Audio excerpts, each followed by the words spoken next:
Welcome to our channel. Today, we discuss a topic that might make you feel uneasy but is more relevant to your life than you probably realize: the data brokers selling your private life. We often think of our online activity, shopping habits, or even location data as something we control, but the reality is far more complicated. Every click, every search, and every purchase you make can be collected, analyzed, and sold to the highest bidder without you ever knowing. By the end of this video, you'll understand just how much of your private life is out there, who's profiting from it, and what you can do to protect yourself. To begin, let's clarify what a data broker actually is. A data broker is a company that collects, analyzes, and sells information about individuals. These companies don't just gather information from one source, they aggregate data from countless sources: your social media accounts, online shopping activity, public records, credit reports, surveys, apps you download, and even your physical location tracked by your smartphone. The result is a detailed profile of your habits, preferences, and behaviors, often down to minute details that you might assume are private. Many people assume that only large corporations like Google or Facebook collect and use data, but data brokers operate largely in the shadows. You may never interact with them directly, yet they can know more about you than many of your friends or family. They package this information into data products that can be sold to advertisers, marketers, and even other companies you've never heard of. These profiles can include things like your estimated income, marital status, political leanings, health conditions, shopping habits, and even predictions about your future behavior. One of the most unsettling aspects of data brokers is how opaque the process is. Unlike platforms where you can control your privacy settings, data brokers operate largely without oversight. You usually don't know which brokers have your information, what they know, or who they sell it to. In many cases, it's entirely legal. The laws regulating data brokers in the United States and many other countries are surprisingly weak, allowing them to collect, aggregate, and sell data with little accountability. Now, you might be wondering, why does this matter? After all, data brokers are just selling information, right? But think about the implications. These profiles can affect your life in ways you wouldn't immediately see. For example, companies use these profiles to target ads so precisely that it almost feels invasive. You may notice ads that eerily align with things you've been thinking about, discussing privately, or searching online. That's not coincidence. Data brokers have created a comprehensive map of your preferences. Beyond advertising, your data can be used to influence your decisions and behaviors. Political campaigns, for example, often purchase data from brokers to target specific voters with messages designed to sway opinions. Credit companies, insurance firms, and even employers can also access certain types of data, affecting your opportunities without you ever knowing it. Imagine being denied a loan or paying higher insurance rates based on a profile built from information you never directly provided. This isn't just speculation, it happens every day, and the people affected often don't even realize it. Let's take a closer look at the kind of information data brokers can collect. They track the obvious things first: your online shopping habits, what websites you visit, and what products you click on. But it goes much deeper. Some brokers purchase data from health apps and fitness trackers, giving them insight into your exercise routines, sleep patterns, and even your medical conditions. Others buy location data from apps that track your movement, giving them a detailed picture of your daily routines, your favorite places, and even how long you spend at certain locations.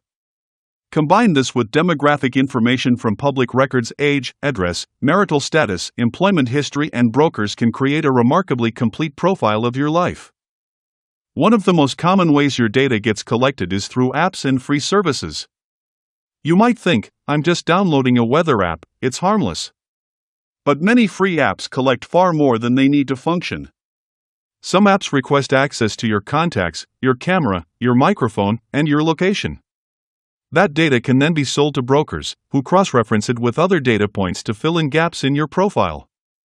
Even if you never explicitly provide personal details, your behavior often reveals more than you realize. For example, the time of day you're active online, the type of content you engage with, and the devices you use all feed into predictive models. Another unsettling source of data is the use of tracking cookies and pixels on websites. These tiny pieces of code can follow your activity across multiple sites, building a digital trail of your interests, habits, and preferences. Over time, this trail becomes an incredibly detailed map of your behavior. When combined with other datasets, it allows brokers to predict things about you that you might not even be consciously aware of, like your likelihood to buy a certain product, change jobs, or even experience a major life event.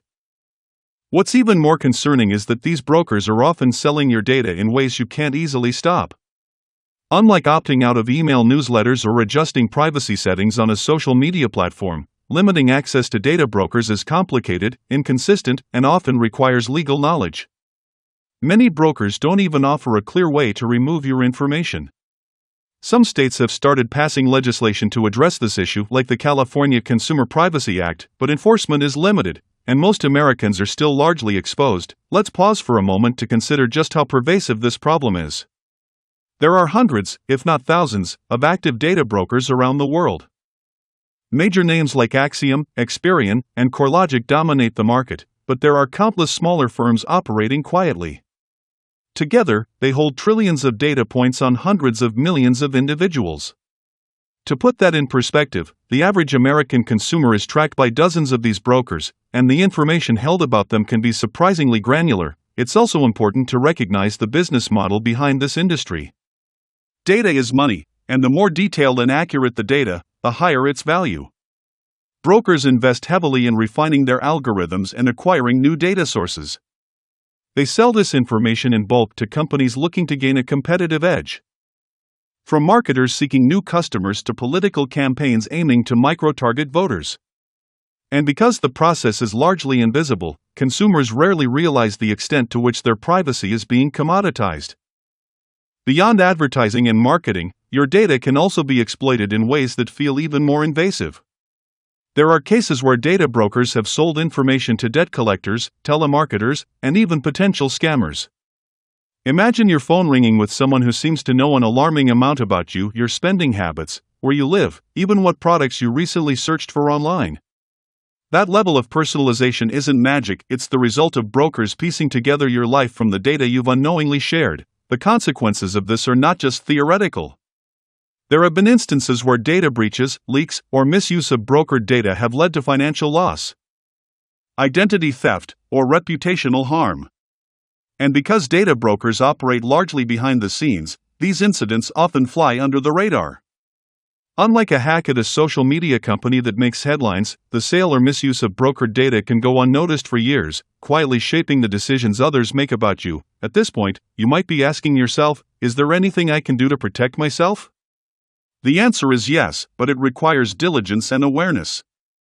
Start by understanding which apps and services you use and what permissions they request. Limit access to your location, contacts, and other sensitive data wherever possible. Make use of browser extensions that block trackers. And consider using search engines that don't track your activity. Some states allow you to request that data brokers remove your information, but this often involves a time-consuming process. Even so, taking these steps can reduce your exposure and make it harder for brokers to build a detailed profile of your life. It's also worth being mindful of the information you share publicly. Social media is one of the easiest ways for data brokers to gather insights about you. Even seemingly innocuous posts can be analyzed and combined with other datasets to create predictive models of your behavior. Be thoughtful about what you post, who you share it with, and how much personal detail you reveal online. The more fragmented your public footprint, the harder it becomes for brokers to assemble a complete picture. Another strategy is to pay attention to privacy policies and terms of service. While they can be long and complex, they often reveal how your data may be collected, used, and shared. Some services offer settings to limit data sharing. Take advantage of these wherever possible. Awareness is your first line of defense. The more you understand how your data is being collected and used, the more effectively you can protect yourself. Finally, there's a broader societal question: should the sale of personal data be legal in this manner at all? Many experts argue that the current regulatory framework is outdated and insufficient. There are calls for stronger privacy laws, better consumer protections, and more transparency from the companies involved. Some countries have started to take action, but progress is slow, and the industry is constantly evolving. Until meaningful regulation exists, the responsibility falls heavily on individuals to be vigilant about their own data. We're at a point in history where the commodification of personal information is pervasive and largely invisible. Understanding the role of data brokers is crucial not just for protecting your privacy, but for understanding how your digital life is shaped, manipulated, and monetized. Every click, every swipe, every online action contributes to a profile that may be bought and sold without your knowledge. By being aware, taking steps to limit exposure, and advocating for stronger privacy protections, you can regain some measure of control over your personal information.